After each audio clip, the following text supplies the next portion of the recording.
Hello students, আমাদের চ্যানেলে তোমাদের সকলকেই স্বাগতম।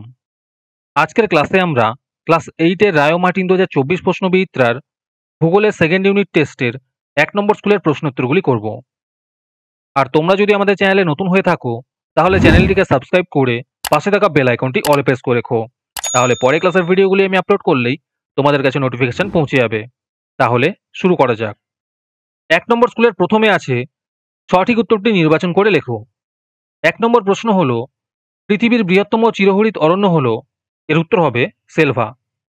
2 নম্বর প্রশ্ন হলো, অশ্ব অক্ষাংশ বলা হয়, এর উত্তর হবে ক্রান্তীয় অঞ্চলকে।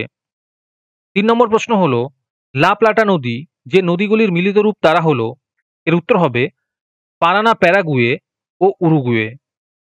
তারপরে 2 নম্বরে আছে শূন্যস্থান পূরণ করো। 1 নম্বর প্রশ্ন হলো, কর্ডিলেরা শব্দের অর্থ ড্যাশ, এর উত্তর হবে শৃঙ্খল। 2 নম্বরে আছে ড্যাশ প্রণালী দ্বারা এশিয়া ও উত্তর আমেরিকা মহাদেশ বিচ্ছিন্ন হয়েছে, এর উত্তর হবে বেরিং প্রণালী দ্বারা। 3 নম্বর প্রশ্ন হলো, পাম্পি ক্লাউড বলে পরিচিত মেঘটি হলো ড্যাশ, এর উত্তর হবে স্ট্র্যাটোকিউমুলাস। এরপরে 3 নম্বরে আছে নিচের প্রশ্নগুলির একটি বা দুটি শব্দে উত্তর দাও।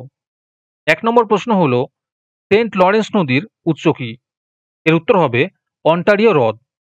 2 নম্বর প্রশ্ন হলো, অ্যাঞ্জেল জলপ্রপাতটি কোন নদীর ওপর সৃষ্টি হয়েছে, এর উত্তর হবে অরিনাকো নদীর ওপর। 3 নম্বর প্রশ্ন হলো, কোন শহরকে পৃথিবীর কসাইখানা বলা হয়, এর উত্তর হবে শিকাগো শহরকে। 4 নম্বর প্রশ্ন হলো, কানাডীয় শিল্ড অঞ্চলের অন্য নাম বা অপর নাম কি, এর উত্তর হবে লরেন্সীয় মালভূমি। তোমাদের মধ্যে থেকে যে কোনো 10 জন আজকের ক্লাসের পিডিএফটি ফ্রিতে পেতে পারো। তার জন্য তোমাদের এই ভিডিওতে লাইক, সাবস্ক্রাইব এবং একটি সুন্দর কমেন্ট করতে হবে। এই ভিডিওতে যখন 100টি লাইক এবং 100টি সাবস্ক্রাইব হয়ে যাবে, তারপরে আমি এই ভিডিওর কমেন্টের মধ্যে থেকে র্যান্ডমলি যে কোনো 10 জনকে বেছে নিয়ে তাদের সঙ্গে যোগাযোগ করে এই ভিডিওর পিডিএফটি দিয়ে দেব। আর যারা আগে থেকেই আমাদের চ্যানেলটি সাবস্ক্রাইব করে রেখেছো তারা শুধু লাইক এবং কমেন্ট করলেই হবে। আর বাকিরা এই পিডিএফটি 3 টাকা দিয়ে আমাদের হোয়াটসঅ্যাপ নাম্বার 7501121499 যোগাযোগ করে নিতে পারো। তারপরে 4 নম্বরে আছে নিচের প্রশ্নগুলির সংক্ষিপ্ত উত্তর দাও।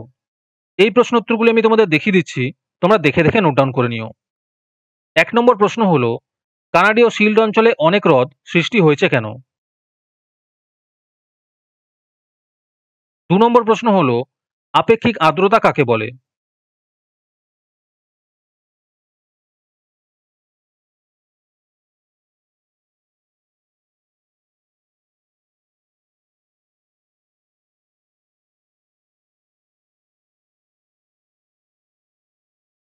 তারপরে 5 নম্বরে আছে নিচের প্রশ্নগুলির উত্তর দাও। 1 নম্বর প্রশ্ন হলো, তৈলক্ষেপ বৃষ্টিপাতের চিত্র অঙ্কন করো। 2 নম্বর প্রশ্ন হলো, আমাজন নদীর মোহনায় বদ্বীপ গড়ে ওঠেনি কেন?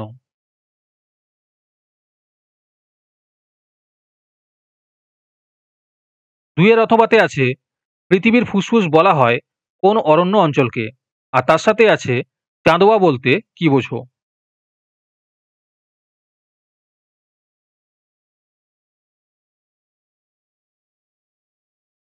তারপরে 6 নম্বরে আছে নিচের যে কোনো একটি প্রশ্নের উত্তর দাও। 1 নম্বর প্রশ্ন হলো, কোরিওলিস বল কি, আর তার সাথে আছে মৌসুমী বায়ুকে সমুদ্র বায়ু বা স্থলবায়ুর বৃহৎ সংস্করণ বলা হয় কেন?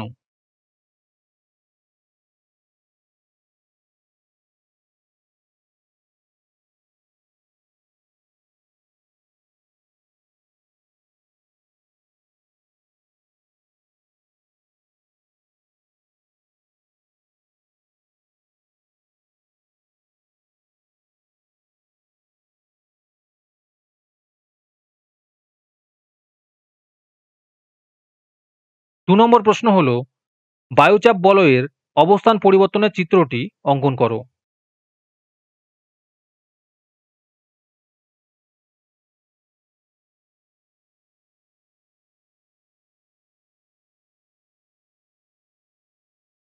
আজকের ক্লাসটি তোমাদের ভালো লেগে থাকলে অবশ্যই একটি লাইক এবং বন্ধুদের কাছে শেয়ার করে দিও। পরে স্কুলগুলির প্রশ্নোত্তরের ভিডিও তাড়াতাড়ি পেতে চ্যানেলটিকে অবশ্যই সাবস্ক্রাইব করে রেখো। তাহলে দেখা হচ্ছে পরের ক্লাসে।